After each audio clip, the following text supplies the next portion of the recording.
नमस्कार साथियों, अपन ने पीछे वाली क्लास में मुख्यमंत्री के बारे में अध्ययन किया था। अब मुख्यमंत्री के बाद में अपन अध्ययन करेंगे महाधिवक्ता का। और महाधिवक्ता का जो उल्लेख है वो संविधान के अनुच्छेद 165 में दिया गया है। दोस्तों, महाधिवक्ता के साथ अपन तुलना करेंगे महान्यायवादी की। यानी संघ सरकार में जो महान्यायवादी का प्रावधान है वैसा का वैसा ही प्रावधान महाअधिवक्ता का है। तो सुनिएगा दोस्तों,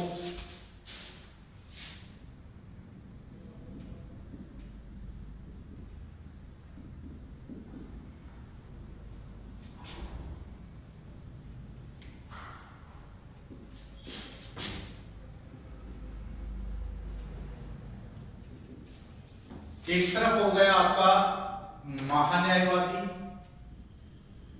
जिसका उल्लेख है अनुच्छेद 76 में, और एक तरफ है आपका महाधिवक्ता जिसका उल्लेख है अनुच्छेद 165 में।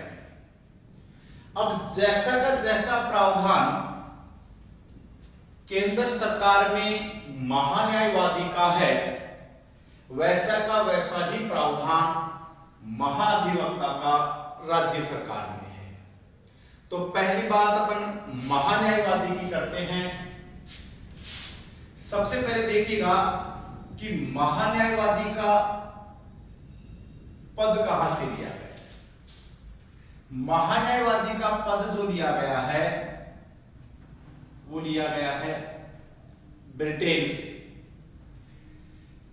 और 1935 का जो भारत शासन अधिनियम था उसमें भी इसका उल्लेख मिलता है। तो महान्यायवादी का पद जो है वो या तो ब्रिटेन से या फिर 1935 के भारत शासन अधिनियम से प्रभावित है। अगला देखिएगा, महान्यायवादी कौन होता है। अब महान्यायवादी के लिए अनुच्छेद 76 जो है वो स्पष्ट उल्लेख करता है कि महान्यायवादी संघ सरकार का, दोस्तों ये वर्ड जरूर पकड़ना है आपको, संघ सरकार, और यह संघ सरकार का सर्वोच्च विधि अधिकारी होता है। यानी संघ सरकार को जो कानून संबंधी सलाह देता है वो कौन होता है? महान्यायवादी। तो एक क्वेश्चन तो सीधा सा ये हो सकता है कि संघ सरकार का सर्वोच्च विधि अधिकारी ऑब्लिक वकील कौन होता है? तो वो होता है दोस्तों महान्यायवादी। और इधर से देखिएगा महाधिवक्ता कौन होता है? महान्यायवादी संघ सरकार का सर्वोच्च विधि अधिकारी है, तो महाधिवक्ता राज्य सरकार का सर्वोच्च विधि अधिकारी होता है। दोस्तों एज इट इज है, कोई अंतर नहीं है। देखो पॉइंट के अंदर एक संघ सरकार का सर्वोच्च विधि अधिकारी है तो एक राज्य सरकार का क्या होता है? सर्वोच्च विधि अधिकारी। अगला है दूसरा पॉइंट इसके अंदर कि महान्यायवादी की योग्यता क्या होती है। और इधर भी देखिएगा योग्यता क्या, महान्यायवादी की जो योग्यता होती है अनुच्छेद 76 में स्पष्ट लिखा है कि भारत का वह नागरिक महान्यायवादी होगा जिसमें सुप्रीम कोर्ट का न्यायाधीश बनने की योग्यता होगी। फिर सुन लो कि महान्यायवादी किसे बनाया जा सकता है, तो जिस व्यक्ति में सुप्रीम कोर्ट का न्यायाधीश बनने की योग्यता होगी, ऐसे नागरिक को महान्यायवादी बनाया जा सकता है। तो इधर सुनिएगा, इधर सुप्रीम कोर्ट का जज बनने की योग्यता है, तो इधर है हाई कोर्ट का जज बनने की योग्यता। कि जिस व्यक्ति में हाई कोर्ट का जज बनने की योग्यता होगी, उसे महाधिवक्ता के रूप में नियुक्त किया जा सकता है। अब दोस्तों स्वाभाविक सी बात यह आ रही है कि सुप्रीम कोर्ट का जज बनने की एवं हाई कोर्ट के जज बनने की योग्यता क्या है। तो योग्यता में स्पष्ट लिखा है कि सुप्रीम कोर्ट का जज बनने के लिए पहली योग्यता है भारत का नागरिक हो, दूसरा है वह 5 वर्ष तक न्यायाधीश रहा हो, और यदि 5 वर्ष तक न्यायाधीश नहीं है तो एक और योग्यता है, वह 10 वर्ष तक अधिवक्ता रहा हो। अधिवक्ता का मतलब है वकील रहा।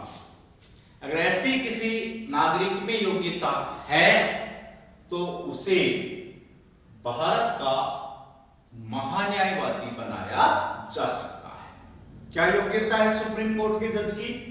भारत का नागरिक हो, 5 वर्ष तक वो न्यायाधीश रहा हो, 10 वर्ष तक वो क्या रहा हो? अधिवक्ता। तो इसी प्रकार से महाअधिवक्ता में किसकी योग्यता है?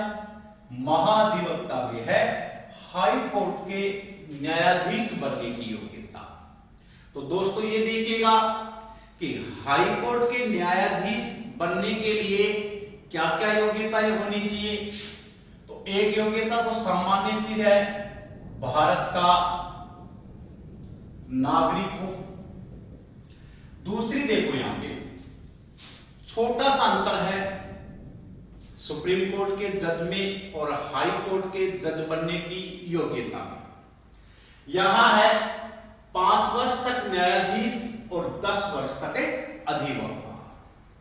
तो राज्य में जो हाई कोर्ट का जज बनेगा उसके लिए है 10-10, इधर है 5-10 और इधर है 10-10, अर्थात 10 वर्ष तक वो क्या रहा हो? न्यायाधीश रहा हो, और 10 वर्ष तक क्या रहा हो? वो अधिवक्ता रहा हो। यदि ऐसी किसी व्यक्ति में योग्यता है तो उसे किसी राज्य में महाअधिवक्ता बनाया जा सकता है। तो अपने 2 पॉइंट देख लिया कि महान्यायवादी और महाधिवक्ता कौन होते हैं और इनकी योग्यता क्या होती है। अब अपन ये देखेंगे कि महान्यायवादी और महाधिवक्ता की नियुक्ति कौन करता है, क्या मामला है, इनका वेतन क्या होगा, शपथ क्या होती है, कार्यकाल क्या होता है, यह अपन अभी चर्चाएं करते हैं। आराम से देख लीजिएगा, समझ लीजिए।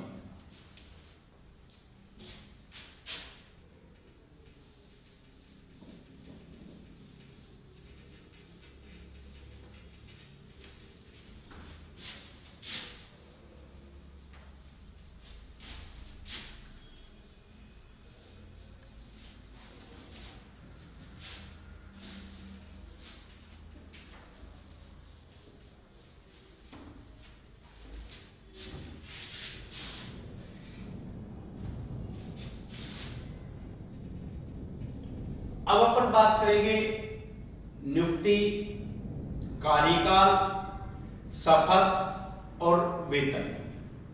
तो याद रखिएगा महान्यायवादी और महाधिवक्ता की कहानी राज्यपाल एवं राष्ट्रपति के नाम से ही शुरू होती है और इनके नाम पर ही खत्म हो जाती है। जैसे मैं पहले पॉइंट की बात कर रहा हूं, महान्यायवादी की नियुक्ति।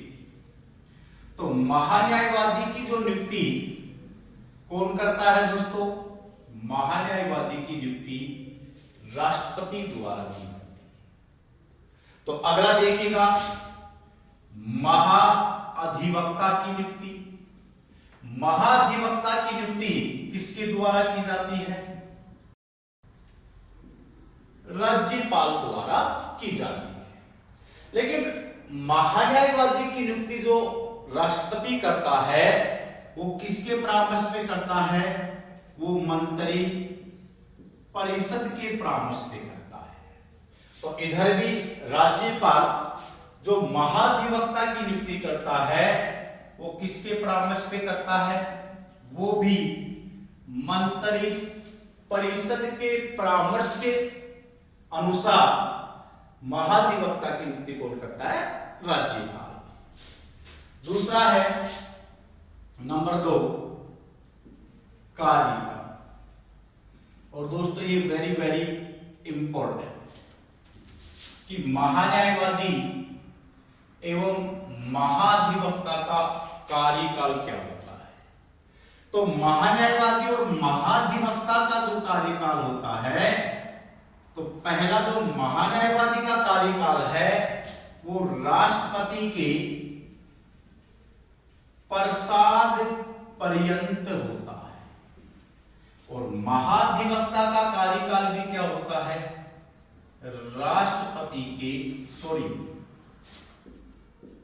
राज्यपाल के प्रसाद पर्यंत होता है।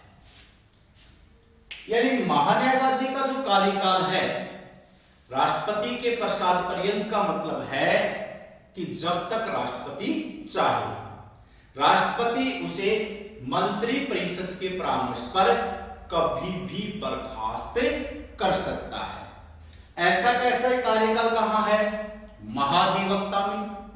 कि महाधिवक्ता का कार्यकाल क्या होता है? राज्यपाल के प्रसाद पर्यंत होता है। वही प्रसाद पर्यंत का अर्थ भी यही है कि महाधिवक्ता को राज्यपाल है वो मंत्री परिषद के परामर्श पर कभी भी बर्खास्त कर सकता है। तो ये दोस्तों ये क्वेश्चन बड़ा इंपॉर्टेंट है, कई बार पूछा गया है। जैसे क्वेश्चन था कि महान्यायवादी का कार्यकाल होता है ए 5 वर्ष, 3 वर्ष, 6 वर्ष और एक ऑप्शन और मिलेगा आपको राष्ट्रपति के प्रसाद पर। तो दोस्तों ध्यान रखिएगा कि महान्यायवादी का कार्यकाल है वो राष्ट्रपति के प्रसाद पर्यंत ही होता है और महाधिवक्ता का कार्यकाल भी राज्यपाल के प्रसाद पर्यंत ही होता है। इसके बाद तीसरे पॉइंट पे अपन बात करें तो अपन बात करते हैं वेतन की। क्या वेतन मिलेगा? तो सुनिएगा, महान्यायवादी को वह वेतन प्राप्त होता है जो राष्ट्रपति तय करे और महाधिवक्ता को भी वही वेतन प्राप्त होता है जो राज्यपाल तय करे। यानी संविधान में कहीं पर भी नहीं लिखा है कि महान्यायवादी को 5 लाख प्राप्त होता है, 3 लाख प्राप्त होता है, 4 लाख प्राप्त होगा।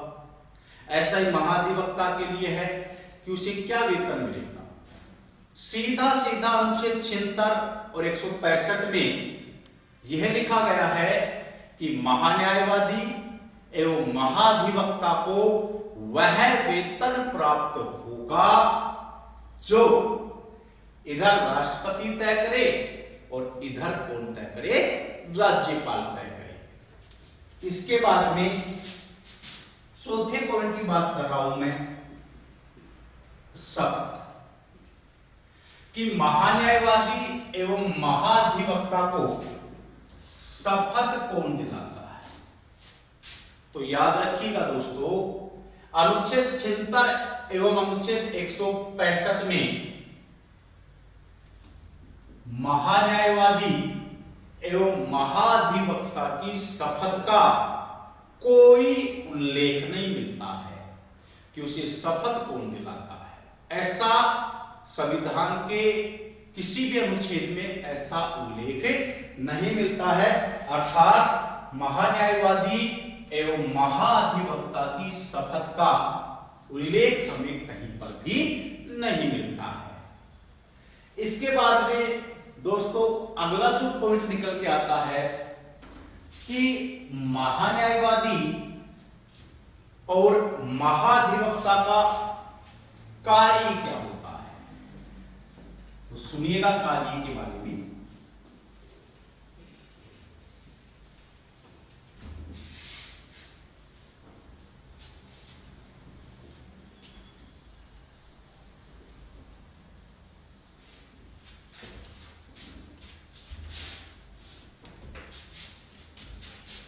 देखिएगा कि महान्यायवादी के कार्य,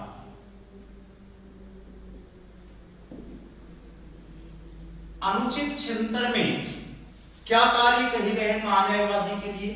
तो पहला कार्य, यह संघ सरकार को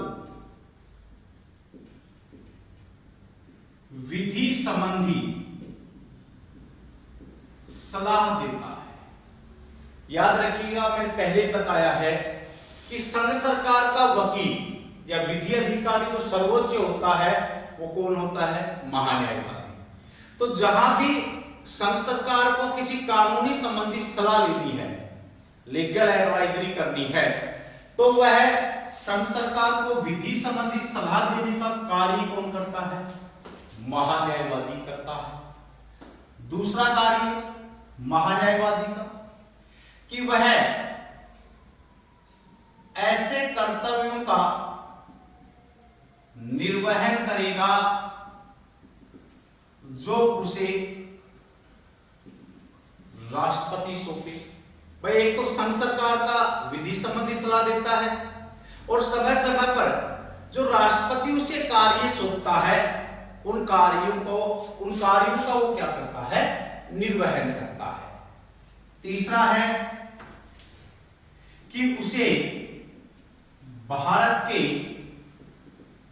किसी भी हाई कोर्ट में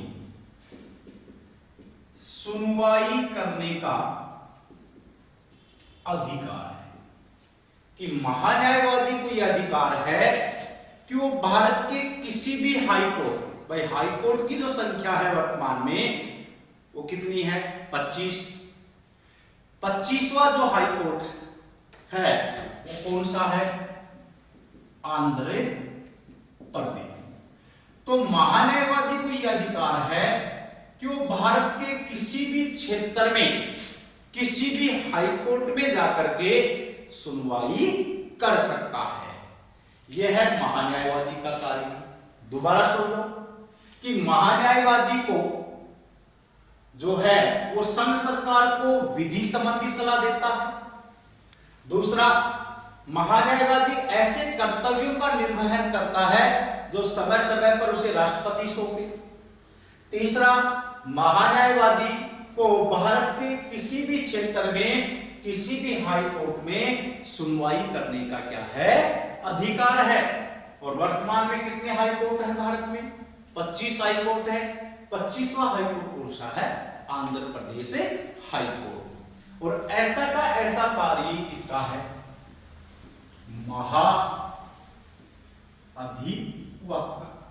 देखिएगा कि जैसे महान्यायवादी संघ सरकार का सर्वोच्च विधि अधिकारी है, तो महाधिवक्ता राज्य सरकार का भी सर्वोच्च क्या है? विधि अधिकारी। और वो राज्य सरकार को विधि संबंधी क्या देता है? सलाह देता है। पहला कार्य। दूसरा, महान्यायवादी के लिए क्या था कि वह ऐसे कर्तव्यों का निर्वहन करेगा जो समय समय पर राष्ट्रपति तय करे। तो इधर भी ऐसा ही है कि वह ऐसे कर्तव्यों का निर्वहन करेगा जो समय समय पर राज्यपाल तय करे। दो बात। तीसरा था कि महान्यायवादी को किसी भी हाई कोर्ट में सुनवाई करने का अधिकार है। तो महाधिवक्ता का तीसरा जो कार्य है वो यह है कि किसी भी राज्य के क्षेत्र में किसी भी कोर्ट में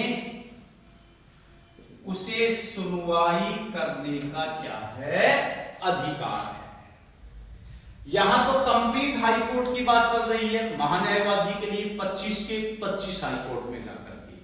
लेकिन महाधिवक्ता का क्षेत्र कौन सा है, राज्य विशेष है कि जिस राज्य में वो महाधिवक्ता है और उस राज्य के नीचे जितने भी कोर्ट हैं उन कोर्ट में सुनवाई करने का अधिकार किसको प्राप्त है, महाअधिवक्ता को प्राप्त है। दोस्तों यहां तक बहुत ही इंपॉर्टेंट क्वेश्चन निकलते हैं। मैं एक बार दोबारा रिपीट कर देता हूं आपके लिए जिसे ढंग से समझ में आ जाए। महान्यायवादी का उल्लेख किस अनुच्छेद में है, 76 में है। महाधिवक्ता का उल्लेख किस अनुच्छेद में है, 165 में है। अब पहला पॉइंट पकड़ेंगे कि महान्यायवादी का जो पद है वो ब्रिटेन से लिया गया है एवं 1935 का जो भारत शासन अधिनियम है उससे भी ये प्रभावित है। अब मैं दोनों की तुलनात्मक स्थिति बता रहा हूं, तुलनात्मक सुनना। पहला पॉइंट है कि महान्यायवादी और महाधिवक्ता कौन होते हैं। तो महान्यायवादी है वह संघ सरकार का, केंद्र सरकार का सर्वोच्च विधि अधिकारी होता है, वकील होता है। तो महाधिवक्ता राज्य सरकार का सर्वोच्च विधि अधिकारी ओब्लिक वकील होता है।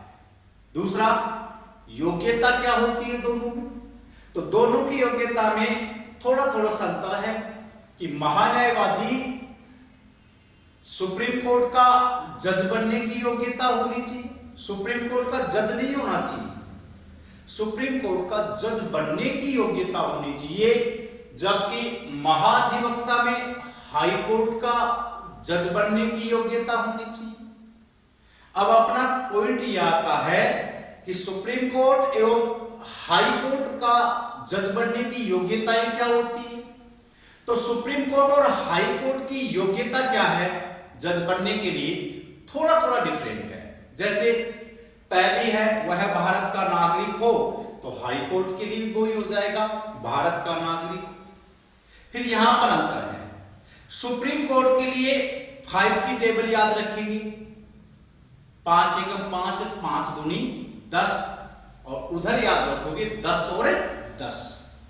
5 वर्ष तक वो न्यायाधीश रहा हो किसी भी हाई कोर्ट में, सुप्रीम कोर्ट के जज की योग्यता बता रहा हूं मैं, और 10 वर्ष तक वो क्या रहा हो, अधिवक्ता रहा हो। तो उधर क्या है हाई कोर्ट के जज के लिए कि वह 10 वर्ष तक न्यायाधीश रहा हो और 10 वर्ष तक क्या रहा हो, अधिवक्ता रहा। अब इसके बाद में महान्यायवादी और महाधिवक्ता की कहानी है वो राष्ट्रपति एवं राज्यपाल के नाम से ही शुरू होती है और इनके नाम पर ही क्या हो जाती है, खत्म हो जाती है। जैसे पहले पॉइंट की बात करूं मैं, नियुक्ति की। महान्यायवादी की नियुक्ति किसके द्वारा की जाती है, राष्ट्रपति द्वारा। महाधिवक्ता की नियुक्ति किसके द्वारा की जाती है, राज्यपाल द्वारा।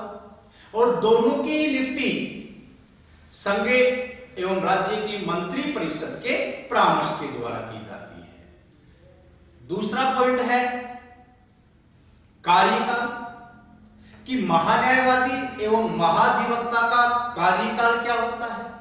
तो महान्यायवादी का कार्यकाल राष्ट्रपति के प्रसाद पर्यंत होता है, महाधिवक्ता का कार्यकाल भी राज्यपाल के प्रसाद पर्यंत होता है। प्रसाद पर्यंत का मतलब है कि राष्ट्रपति और राज्यपाल मंत्री परिषद के परामर्श पर उसे कभी भी बर्खास्त कर सकते हैं। इसके बाद में तीसरा पॉइंट था वेतन के बाद में कि वेतन क्या मिलता है। तो वेतन में क्या है, इधर जो राष्ट्रपति तय करे और उधर है जो राज्यपाल तय करे। इसके बाद में शपथ कि महान्यायवादी और महाधिवक्ता शपथ किसकी लेते हैं, तो शपथ का उल्लेख संविधान के अनुच्छेदों में नहीं है। इसके बाद में अपन बात करें स्पेशल पॉइंट के ऊपर।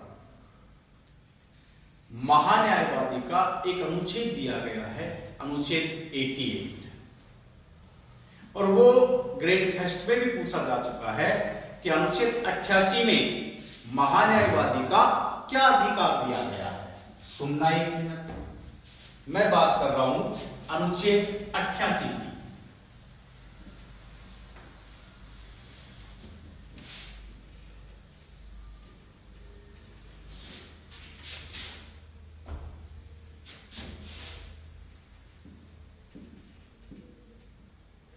देखिएगा दोस्तों, अनुच्छेद 88 में कहा गया है महान्यायवादी ओब्लिक मंत्री का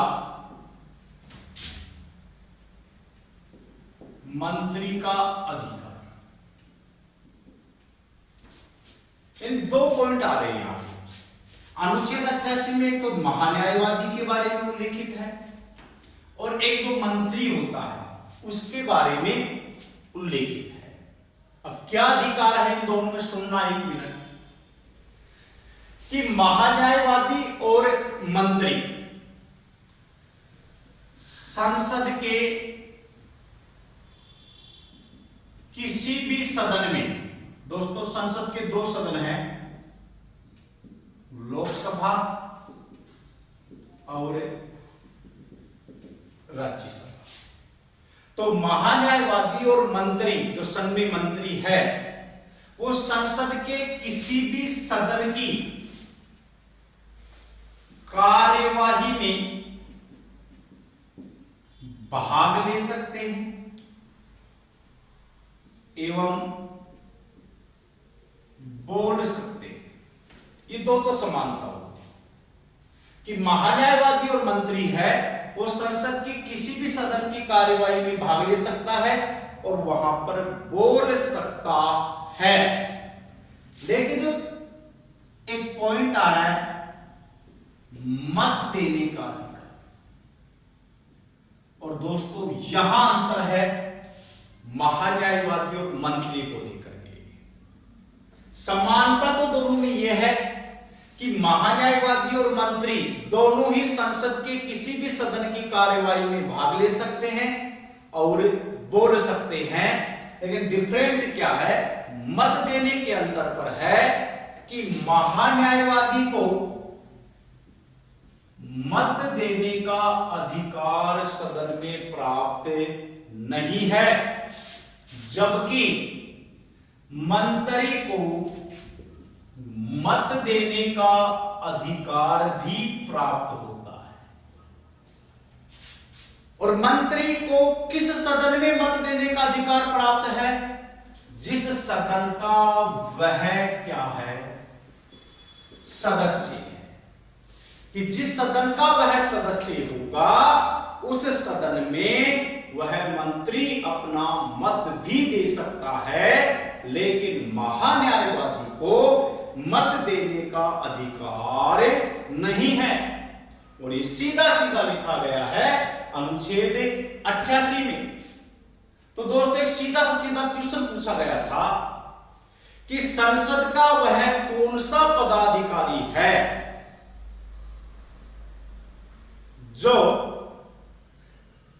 सदन की किसी भी कार्यवाही में भाग ले सकता है, बोल सकता है, लेकिन उसे मत देने का अधिकार नहीं है।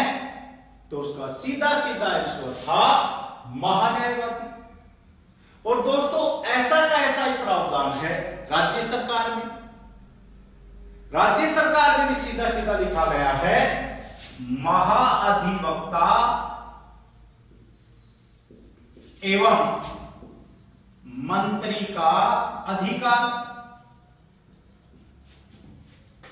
और महाधिवक्ता और मंत्री का अधिकार क्या है? ऐसा का ऐसा ही है जैसा महान्यायवादी में दर्शाया गया है कि महाधिवक्ता राज्य में है और राज्य के सरकार में जो मंत्री है वो विधानमंडल के किसी भी सदन की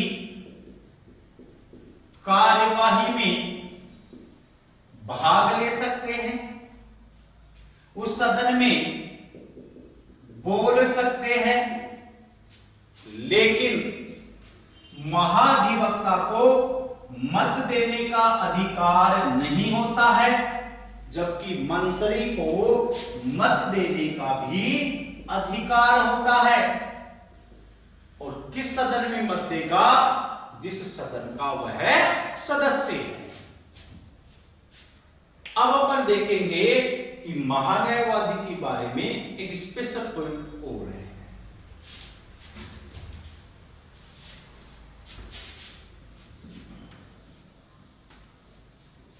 स्पेशल में यह है कि भारत के प्रथम महान्यायवादी कौन थे? तो दोस्तों, भारत के प्रथम महान्यायवादी थे MC सीतलवाड़। और ये MC सीतलवाड़ जो थे ये सबसे लंबी अवधि तक भी महान्यायवादी रहे। ये लगभग 13 वर्ष तक अपने पद पे रहे। अब देखो कार्यकाल को लेकर समझ लो वापस कि कार्यकाल वैसे में 5 वर्ष का नहीं होता है महान्यायवादी का। महान्यायवादी का कार्यकाल था राष्ट्रपति के प्रसाद पर्यंत, मंत्री परिषद के परामर्श पे। तो जब तक मंत्री परिषद चाह रही है तब तक राष्ट्रपति उसे पद पे बनाए रखता है। जब मंत्री परिषद उसे हटाने की सिफारिश राष्ट्रपति को कर देती है तब राष्ट्रपति महान्यायवादी को हटा देता है। MC सीतलवाड़ लगभग 13 वर्षों तक अपने पद पे रहे।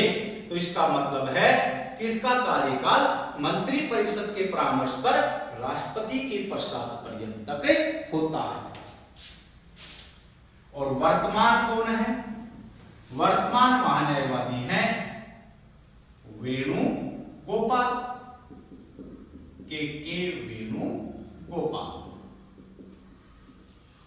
तो अब अपन राजस्थान के संदर्भ में बात कर लेते हैं कि राजस्थान के संदर्भ में महाधिवक्ता का रोल क्या है, कौन है, पहले महाधिवक्ता कौन थे और वर्तमान में महाधिवक्ता कौन है। तो राजस्थान के प्रथम महाधिवक्ता थे GC कासरवाला। दोबारा सुन लो कि राजस्थान के प्रथम महाधिवक्ता कौन थे? GC कासरवाला थे। और वर्तमान में कौन है? वर्तमान में है MS सिंघवी। कौन है दोस्तों राजस्थान के? MS सिंघवी। इसी के साथ दोस्तों ये पॉइंट समाप्त महान्यायवादी और महाधिवक्ता।